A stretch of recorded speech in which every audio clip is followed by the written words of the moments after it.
Hello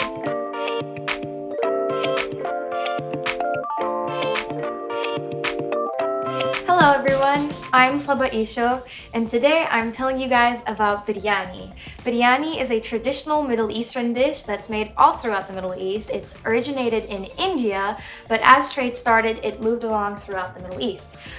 This biryani is specifically Iraqi biryani, and it's made of multiple ingredients, as you can see. And so I'll be starting over here. We have potatoes. These are frozen potatoes, about 4 cups. I got them from Walmart. Pretty easy to find. Frozen peas and carrots. This is about a small bag, one of the small frozen bags. These are golden raisins. Now, golden raisins are very important. You cannot use red raisins. It has to be golden because of the flavoring. These are almonds. We usually use whole almonds, but it's easier to just use sliced almonds to get it to soften faster. So we're gonna be using almonds as well.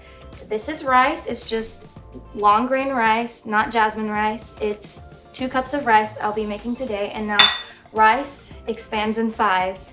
And so that may look like a little bit, but it'll make you a whole pot of rice. And over here we have chicken. These are chicken breasts, or you can use tender loins if you'd like. I'm using 3 today. And then moving on to the spices, you're gonna need black pepper according to taste. This is salt, always need salt. Turmeric, this is used for coloring and it's actually really healthy. This is cumin, which we're gonna use to season the chicken, and this is ground ginger. And this is the secret ingredient. It's biryani spices. Now, there's going to be all sorts of biryani spices when you look it up online, but this is specifically Arabic biryani spices. I got this in Michigan at an Arabic store. You can find, it's made in California, as you can see. You can find it anywhere, really. But it's a blend of spices. It's not just one spice. And then I'll be using oil to cook. So I'm gonna start by cooking the chicken. So first I like to coat the bottom of my pot with some oil just to give chicken that tenderness. And then I'm gonna add the chicken. Now make sure whenever you touch your chicken, you wash your hands afterwards because you don't wanna give people salmonella. Now I'm adding the water to the chicken.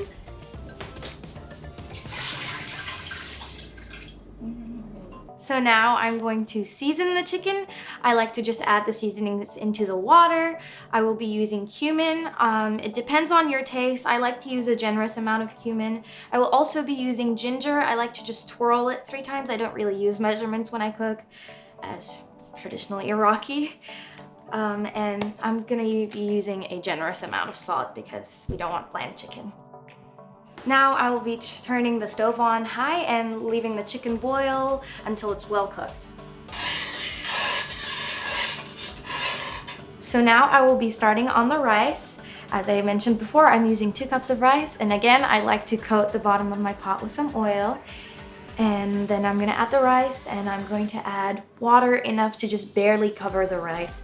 And then I will season the rice with 1 tablespoon of this for every 2 cups, and salt and pepper. And I like to use turmeric for coloring to give it that beautiful yellow golden color. So I've gone ahead and washed the rice, and now I'm gonna take it and put it into the pot. And now I'm gonna add water. Now, rice with water is very tricky because you have to barely cover the rice, but cover it enough or it's gonna burn or dry. So now I will be using 1 tablespoon of biryani rices and adding it directly to the pot. And I will be adding salt, pepper, and turmeric. I like to add a lot of turmeric, so generous amount. And pepper, you add it as much as you like spices. If you like it really spicy, you'd add more black pepper. If you like it not so spicy, you add a little bit of black pepper. And then I'm gonna be adding salt. Make sure you put a good amount of salt in it. Now, turmeric does not have that much flavoring, but it has a beautiful color, so you can really add as much turmeric as you like, and it's really healthy.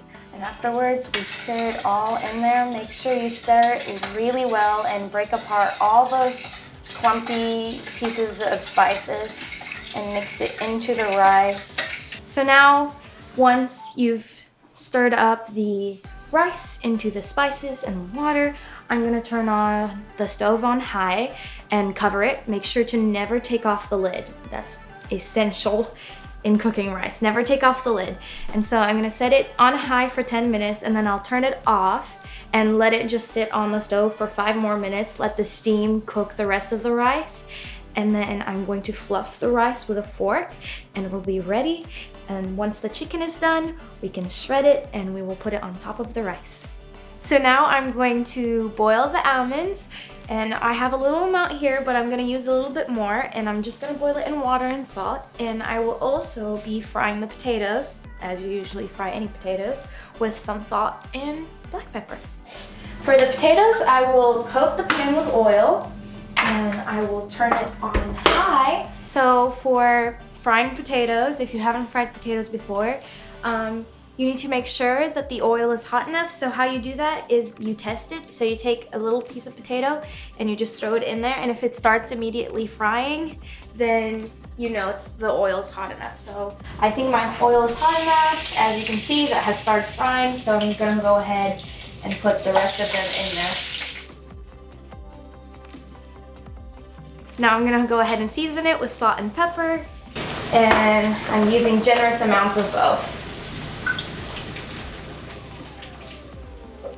Now, the almonds finished boiling, and how you know they've finished boiling is that you pull one out and you touch it and it's kind of bendy, it's soft, and that's how you know it's been cooked well.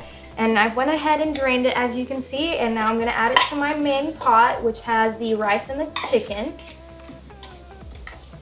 And I'm gonna wait on the potatoes to finish frying.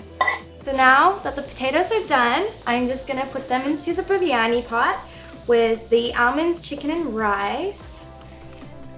Now I'm gonna go ahead and add a little bit more oil to my pan and fry this on medium heat because peas easily burn. So my peas and carrots are almost done. How I know they're almost done is that the peas have changed color into this light green instead of the bright green that we started out with. And the carrots, you can test if they're cooked by pressing on them, and if they easily crush, then you know that they're cooked. And you put it right on top of those potatoes. Now I will be frying the raisins. Now raisins are very delicate, and so frying them takes literally a few seconds depending on how hot your oil is. I have just dumped the peas and carrots in here, so my oil is still pretty hot, and so I'm keeping my stove off or on low. I'm gonna add a little bit more oil and put these on, and as you can see, they're shriveled up and small, and you know they're cooked when they puff up and they turn this bright golden color, and that's how they know that you have to take them off the fire immediately or they burn. And so the raisins are very tricky, and you have to keep an eye on them at all times. As you can see, my raisins are this bright yellow golden color, and they're all unshriveled now, and they're puffed up, and that tells me they are ready to go into my pot. So I'm gonna turn off the stove, and I actually cooked it on medium because my oil wasn't hot enough, but if your oil is still very hot, you should be careful with that because they'll burn. So now I'm just adding it to my pot. And now the very last thing to do is mix it all together. Make sure all the ingredients are in all of the pot, mixed evenly, and you serve it. We usually serve it with salad. It's very simple salad. It's just cucumbers, tomatoes, a little bit of lemon juice, olive oil, and salt. And that's the salad that goes along with this dish.